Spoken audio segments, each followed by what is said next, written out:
So Noblesse has come to a pretty brilliant conclusion, if I do say so myself. It's one of those endings that ends in a way that, yeah, there's obviously more story to tell, but if this is the only season we ever get for the Noblesse anime, you're not really going to be complaining in the sense that it leaves you blue balls and you are like, oh my god, we didn't finish the fight, or oh my god, the threat hasn't been dealt with. We have a pretty big threat with the current lord, and we resolve that threat. So yeah, there's still more stories to tell, but you can't say it's not satisfying as a finale, because it really, really is.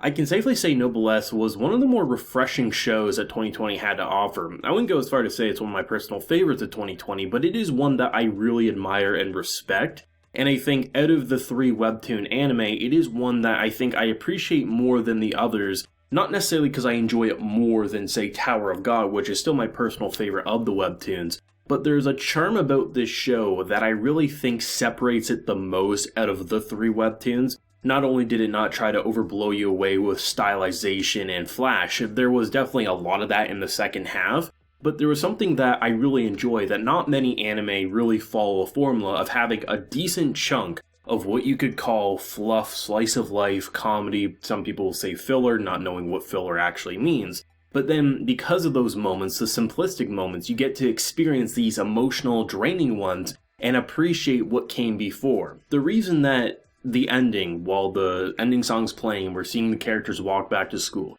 The reason that's so satisfying is because we started the anime off with having so much of that. We're like, oh my god, this is a Dracula wannabe, now he's just drinking tea and making jokes about ramen. What is this show? I found it personally funny, but I know not everyone did. Then you get into these moments where characters have to lose their memories because they can't know about what he is, and then you get all this emotionally draining action sequences to then end on that, knowing that we easily could have lost all this, but he actually had to fight to preserve this. That's what makes this show, I think, really interesting, is it definitely has its entertaining moments, but it's such a character-driven series that it really did bring a giant grin to my face. While there's definitely a lot of formulaic things I saw in this episode, like the idea, which originally I thought this is what happened, and then I kind of took it back thinking, oh, maybe the father really did want Rizel to actually be the Lord. It's kind of an in-between, but still goes down the route of, it was a misunderstanding, hey, my daughter's young, would you want to be the Lord and guide her until she comes of age? Pretty much what every king did back in the day. If the next king in line was underage, there was generally a protector, someone to oversee the kingdom until the person reached the right age. So it's nice to see that things do come to an understanding, and while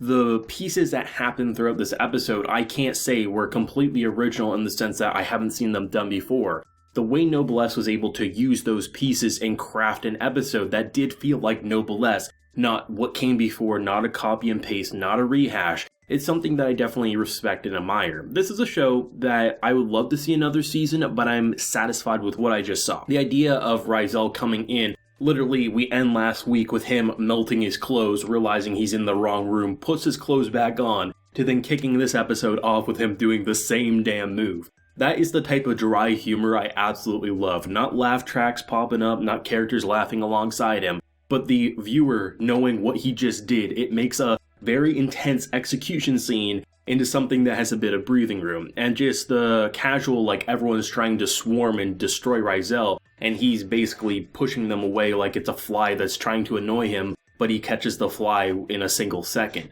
And to watch these characters, and as the information gets rolling, to see that even though the Lord has made so many mistakes, she still inspires these young lords, these young clan members, these leaders to actually fight alongside her, and that's all it needed to be. And the idea that the previous lord actually did something so kind of like revolutionary that, you know, when you have this seemingly immortal life, your life kind of gets stuck in a locked cycle where humans who live such short life are able to accomplish so much and fight death time and time again. We don't really have that, and by having such old mentalities continue to rule the clans and things like that, it causes for a lack of change. So the idea of self-killing and the idea of certain people wanting to join his side, especially old grandpa here wanting to do so, but him having to be the overseer, making sure that these young lords, these young clan leaders will be able to accomplish things. And the idea actually makes total sense. And the one question I had was, why didn't he ever tell his daughter that he was going to do this? And even though it's not the most original line ever, I do think it works. The idea that if I would have told you that I was planning to kill myself,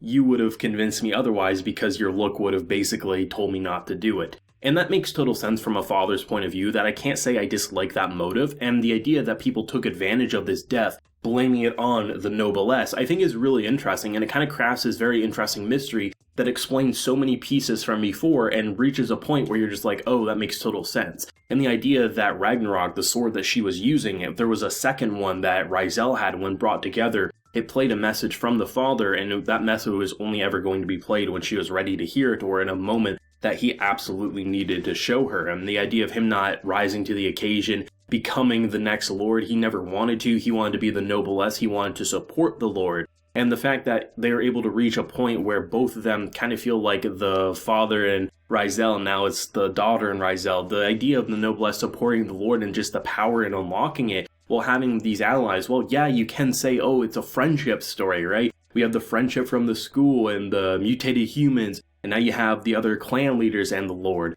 But the way they accomplish this character arc, I really enjoy it. Truthfully, the problems I think I could point out was that, yeah, when you really look at the story and what we saw, that's the best part of Noblesse. And while watching some of the previous earlier episodes, you might say you wish you got to that sooner.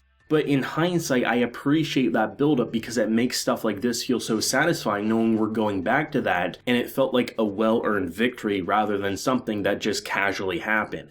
Noblesse will never be for everyone, and I think it'll be the hardest webtoon to recommend to people, and I don't think it will ever have that large of an anime fan base, if I'm being brutally honest. I think it deserves it, but I don't think realistically it will, because it is one of the harder ones to jump into, because it doesn't blow you away with action and things like that right away. Though if they watch the OVA Awakening first, hopefully that will get people to kind of commit to it. But it is a show that I think was exceptionally well done, and when it did go flashy, it definitely blew me away.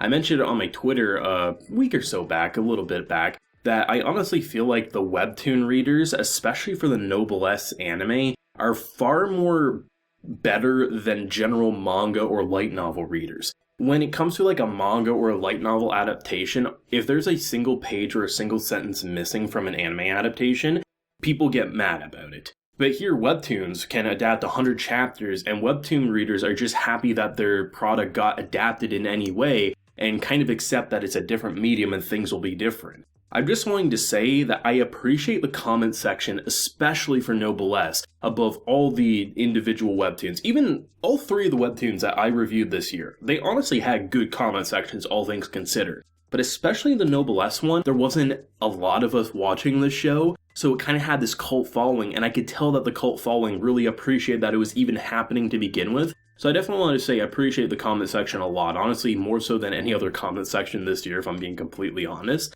This was a great show, it was a fun show. If they make a second season, you definitely know I'll be watching it. But honestly, it just feels like it was a conclusive ending that had a lot of payoff, and the stuff that came before that may not have been the most plot-driven really served a purpose to make you wish that we could get back to that, and that's what makes the ending so remarkable to me. Great episode, one of the better ones for sure for the season, and it definitely ended in the best way I think possible. Let me know your thoughts and feelings on Noblesse, either this episode or the series as a whole down below. If you enjoyed the video, of course, please like, share, your support, and remember to hit that subscribe button if you have been new around here. So until next time, everyone, please take care and have a good one.